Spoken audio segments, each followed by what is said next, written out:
Part two of this quick hit for Chapter 9, dealing with interpersonal relationships, focuses on jealousy and moving through the stages and what could possibly cause jealousy in a relationship. But one of the things I want you to do is take a look at this quotation. Love is a far more dangerous motive than dislike. And I want you to ask yourself, what does this mean to you? So, for extra credit, for this discussion board, if you're listening to this quick hit, send me an email saying extra credit, discussion board number 9 or quick hit number 9, chapter 9, and tell me what your thoughts are, what you think this quotation means. So when you move through the stages of the relationship development and deterioration, things could cause you to move through the stages. And the things that could cause you to move through stages fairly quickly or slowly are what we call romantic turning points. One of the things that you need to be aware of that's not in your book. Anytime you see NIB on a quick hit, that means not in book, but you're still responsible for it for any exams or final exams. A transformative event can alter the relationship in some way, shape, form, or fashion. When you have a transformative event that's occurring in your relationship, this gives insight to everyone else who's not in the relationship, gives insight and clues as to how that relationship is going. So when you talk about a transformative event, anything that you deem necessary that's altering the relationship, either positive or negative, can be considered a transformative event. Making it Facebook official could be a transformative event. Your very first big fight could be a transformative event. Physical intimacy could be a transformative event. Just having sex could be a transformative event. It either takes the relationship to the next stage, or unfortunately for some of you out there, the minute that person gets what they want from the relationship, which is sex, that could alter the relationship negatively, meaning they never call you, they never text you, they never come back. Why? Because they've gotten what they wanted, the goal of that point of the relationship for them, which was the intimacy. But when you look at a transformative event, it could be anything positive or negative. It just doesn't have to be negative. You could say something like an engagement ring, or calling yourselves, saying we're no longer in the dating phase, we're exclusive. Using that word, we're exclusive, could be a transformative event, but it's just altering the relationship in some way, shape, form, or fashion. But as I said before, it's not always positive and it's not always negative. You and your significant other, or the person you're in a relationship with, deem what is a transformative event. And I want you to think back to your past relationships and understand how transformative events can be different for each relationship we are in. So one of the questions that, one of the pre-screened questions that I ask you for discussion board number 9 is, have any of you found yourself being jealous in a relationship? And I think we can all say, myself included, we've been jealous in some way, shape, form, or fashion at some point during our relationship journeys. So what exactly is relationship, or what exactly is jealousy? Keep in mind, there's a difference between being jealous and being envious. If you are jealous, you are threatened by the loss of a potential relationship. Whereas envy is you just really want what someone else has. So people who are jealous, or people who engage in jealousy, the key word here is threat. There's some sort of threat that has now come into the relationship that could cause the relationship to terminate. It could cause the relationship to go downhill. It could cause the potential loss of your partner in a relationship. So if you're jealous of something or someone, it's because you see that particular person as a threat to your relationship, a threat to the loss of your relationship. Whereas if you're envious about a person or a thing, you just really want what it is that they have. So don't try to use these terms. They're not really the same thing. And one of the things that irks me is when people out in public or even in private try to use these interchangeably, and they're not interchangeable. They're two totally different things. So understand the difference between jealousy and envy. But there's 3 parts of jealousy we were going to be aware of. First, there's cognitive jealousy. This is where you start to get suspicious and you're thinking of your partner, you're worried about them and their interest and possibly another person. Some of my students in past classes have said, yeah, I've kind of felt this when my partner talks about a coworker that they work with and that coworker is of the opposite sex. So cognitive jealousy, suspicious thinking. What is my partner doing when they go to lunch? What is my partner doing when they go to lunch with this person of the opposite sex that they keep thinking about or they keep talking about? So cognitive jealousy, you're just suspicious in your thinking. Emotional jealousy, this is where you get jealous because you see your partner laughing, talking, having a good time with somebody else that you consider a rival. And I put that in quotation marks because you both aren't physically rivals in a sense of you've gone up to that person and said, hey, you and I are a rival. They are considered a rival in a sense of they could be a potential person that your partner could terminate the relationship with you and leave you for them. So you view them as a rival. Think about it like this. A rival could be that opposite sex coworker at work or one of your best friends. Have you ever, just hypothetically thinking, have you ever kept your partner from being around a certain person because you know that they're going to laugh, they're going to talk, and that's going to make you start thinking, hey, is she or he trying to get my partner? So emotional jealousy.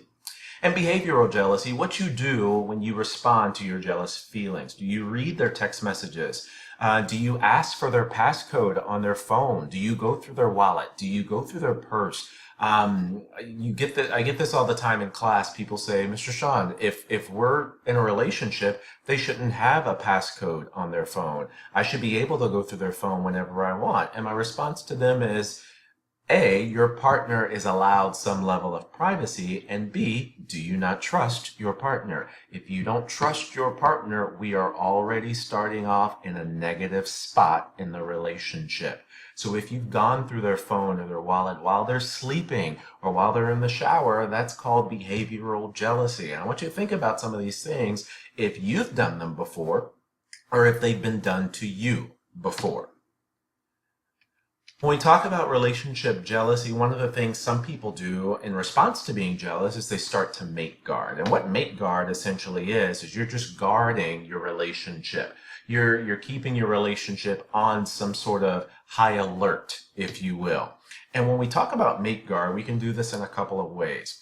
We can mate guard through concealment, meaning we're not introducing our partner to certain people. We avoid interaction with certain people. An example I could give you, if you know for a fact you're taking your significant other to a party or a bar or a club or a work function, and you purposely do not introduce them to certain people. Why? Because you view that certain person as a rival or someone who's going to possibly, and I'm using air quotations here, I wish you could see me, possibly steal your partner. Women probably, in a male-female relationship now, we're talking male-female, women probably won't introduce their male or their boyfriends to other women at a party for work or at a bar or at a social gathering. Males probably won't introduce their female partner to other males. Or they say, no, we're not going to go to that because XYZ is going to be there and I don't want to possibly. You see where I'm going with this. So you purposely don't introduce your partner to other people because you fear that those other people could be a rival and threaten your relationship. Sometimes we make guard through vigilance. We're just constantly looking for things where we might lose a partner to a potential rival. You're thinking, oh, if we go to this bar, or if we go to this mall, or if we go to this function, I could possibly lose my partner to a rival. So you're just being vigilant, looking out for these things. And sometimes when people are vigilant and look out for those things, they start to creep into this monopolization of jealousy, where they start to think, we always have to be together. Think about it like this. You always have to be together, so you start going to everything your partner's going to, even though you hate it. Even though you absolutely know for a fact you will not enjoy it. You know for a fact you hate soccer. You hate going to the Dynamo game, but you force yourself to go to the Houston Dynamo games at BBVA Compass Stadium because you're looking out for a situation in which you could possibly lose your partner to a rival. So you're forcing yourself to always have to be together. Wherever they go, you have to go, even if you absolutely hate it. And the only reason you have to go is because there's a possibility you think you might lose your partner to a rival. So this leads us into trust issues, does it not? And when we talk about trust issues, if you're listening to this and you say, oh my God, Mr. Sean, I do have trust issues, I do have trust issues, it's most likely because of a certain instance or situation that happened in your past. And you have to come to terms with that in order to get over those trust issues, because as long as we have trust issues in a relationship jealousy will be there, and you have to ask yourself, does relationship jealousy and trust issues equal the best relationship? Okay? So how can we possibly manage jealousy? First things first, I want you to realize jealousy is not uncommon, and it's not inappropriate, and it's not unusual. Why? Because I think we all go through this idea of we just don't want to lose our significant other, the person that we're in a relationship with. And whether this is male-female, male-male, or female-female, everybody goes through jealousy in some way, shape, form, or fashion. Why? Because you're worried that you might lose your relationship to somebody else. So, as I said before, we're concerned about the possible loss of this relationship. That's why jealousy is not unusual, and that's why we probably all go through various levels of jealousy as well. So, think about it like this. As taken directly from your book, typical negative interactions, and this is through years of research, some of you express your displeasure about the jealousy through crying or hurting. You may become violent. You can just think about all sorts of situations, even some here in Houston, where jealousy has become violent to the point where there's murder involved, things of that nature. It's very, very unfortunate. Where there's abuse involved. I've had several abuse victims in my courses before because of jealousy. Negative interactions, people become aggressive verbally, and some of you may accept the jealousy, but you're showing that you're upset about it through your withdrawal from the relationship, through your silence that you give. But there is one positive interaction that research has shown, and the one positive thing to do is to just verbally express your honest feelings. I'm self-disclosing my honest feelings that I am jealous about you in this particular situation. And if you do that, it increases the possibility that we're going to have an honest discussion. If we have an honest discussion, though, and all signs point to you have nothing to be jealous about because nothing's happening, the question is, are you going to accept that answer and move on? Or are you going to continuously be jealous of your significant other? And then finally, some people can use jealousy as a tactic. Now, I wouldn't try this altogether, but these have been known to do. Remember, tactic means strategy.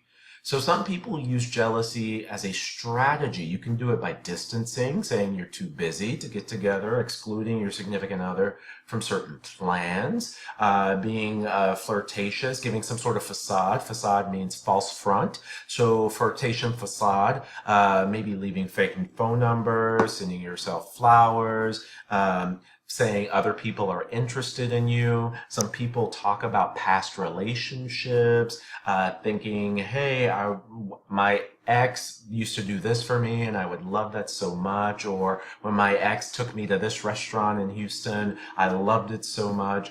Using any of these, distancing, flirtation facade, relational alternatives, is some sort of strategy, possibly because you're trying to get your partner to pay attention to you, or you're trying to get them to understand that they are missing something in the relationship. And some people might use jealousy as a tactic in an effort to get on the same level about the relationship so that we can increase communication.